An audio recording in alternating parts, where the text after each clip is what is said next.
Hello, welcome to Ken studies. CAPF AC 2021 का feedback जो session चल रहा है उसमें आज टॉपिक नंबर 8 हम देखेंगे पेपर 2 में।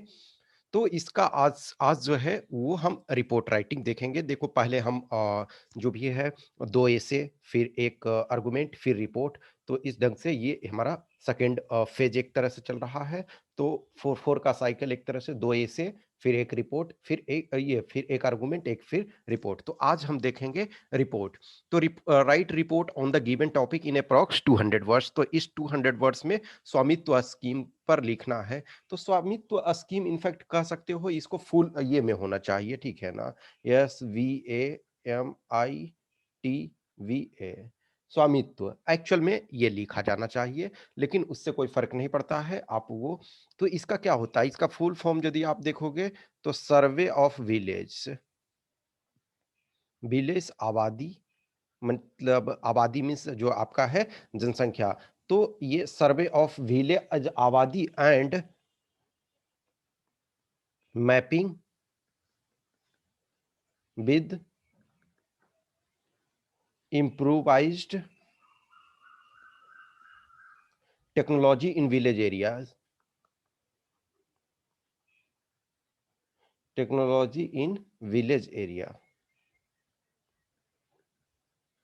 इसका है स्वामित्व का जो फुल फॉर्म आपका है सर्वे ऑफ विलेज आबादी and mapping with improvised technology in village area. Mainly आपका जो है विलेज एरिया में स्वामित्व, यदि आप देखो मोदी गवर्नमेंट जो भी है, तो मोदी गवर्नमेंट जो है एक्रोनीम बनाने में एक इसका डेडिकेटेड टीम इनका जो है वो एक्रोनीम बनाने में लगा हुआ है। जैसे किसी भी चीज को आप नीति आयोग को देखें, स्वामित्व स्कीम को देखें, और बहुत सारे आपके स्कीम हैं ऐसे जो जिनको जो भी है उज्ज्वला योजना, ये जो भी है, तो इस ढंग से बनाते हैं कि वो देखने में ये अच्छा लगे, वो प्रॉपर तरीका से। जैसे भीम आप देखो, भीम जो आपका भारत इंटरफेस फॉर मनी है, या एन नंबर ऑफ थिंग्स है। तो इसका ऑब्वियसली है कि आपको ये अब फुल फॉर्म जानने की जरूरत ज्यादा नहीं है, यदि जानते हो तो अच्छा है।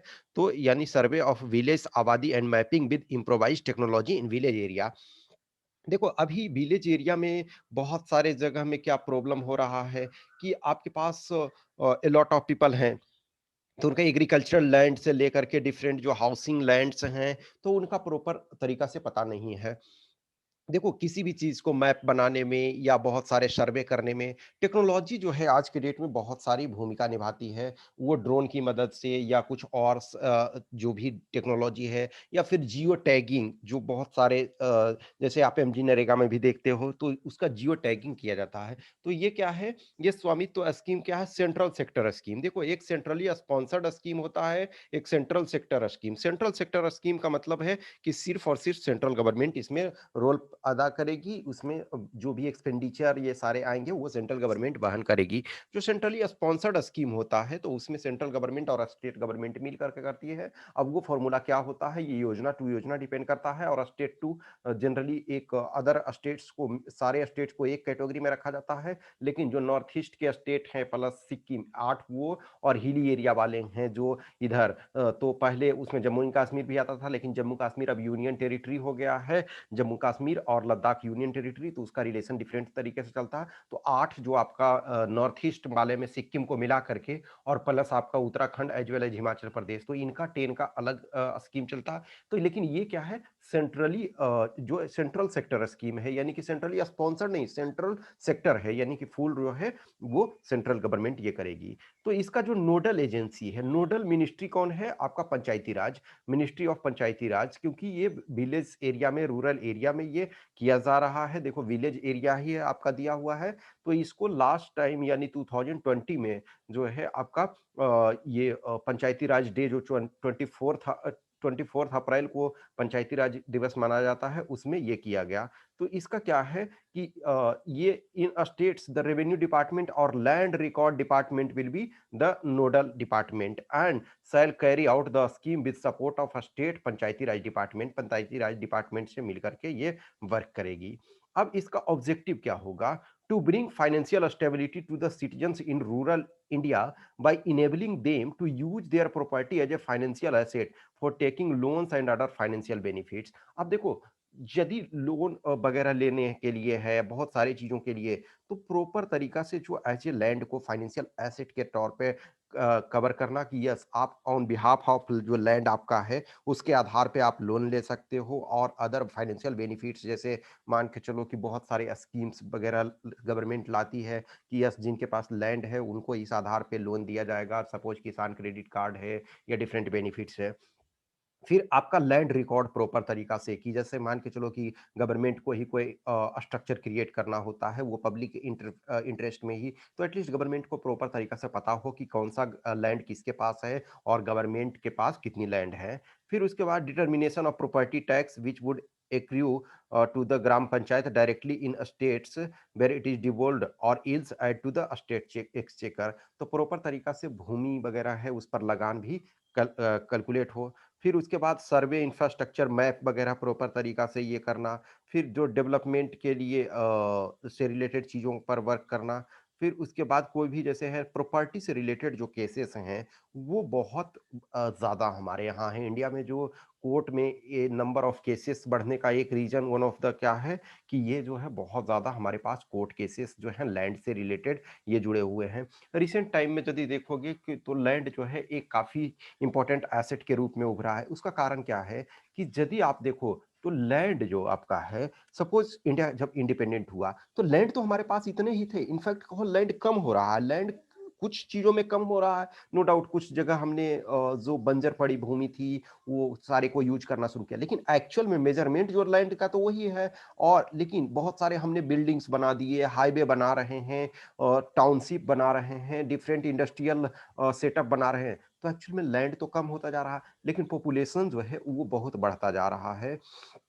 देखो अभी जो भी इंडिया में 85% जो प्लस जो फार्मर्स हैं 85 प्लस वो क्या हैं? स्मॉल और मार्जिनल फार्मर हैं। देखो स्मॉल जो आपका है और मार्जिनल तो मार्जिनल वो होते हैं जिनके पास 1 हेक्टेयर से कम है। तो 1 हेक्टेयर से कम है वो मार्जिनल होते हैं, स्मॉल जिनके पास 2 से कम है।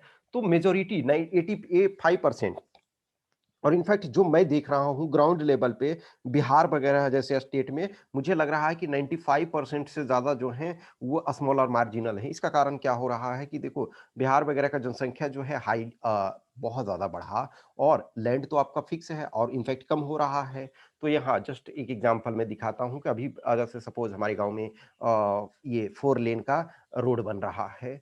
अब क्या हुआ कि रोड के किनारे जो है बहुत ज़मीन कॉस्टली हो गया।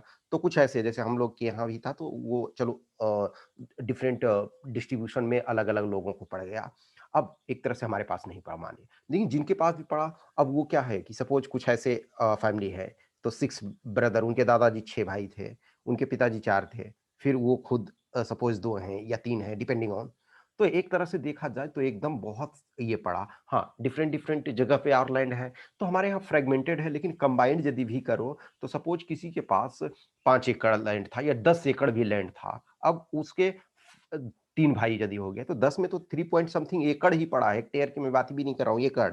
उसके बाद फिर इसके 3 हो गए, तो बहुत जो है कम पड़ा। तो स्वामित्व स्कीम कहीं न कहीं है जो लैंड के लिटिगेशंस वगैरह जो हो रहे हैं कि छोटे-छोटे चीज़ों के टुकड़े के लिए जो फाइट कर रहे हैं बहुत सारे ये, तो ये जो है कहीं न कहीं ये एक अच्छा स्कीम है कि ये मदद करेगा ये इस चीज़ में कि यस जो लैंड वगैरह है उसका प्रॉपर तरीका से ऑप्टिमम यूटिलाइजेशन किया जा सके।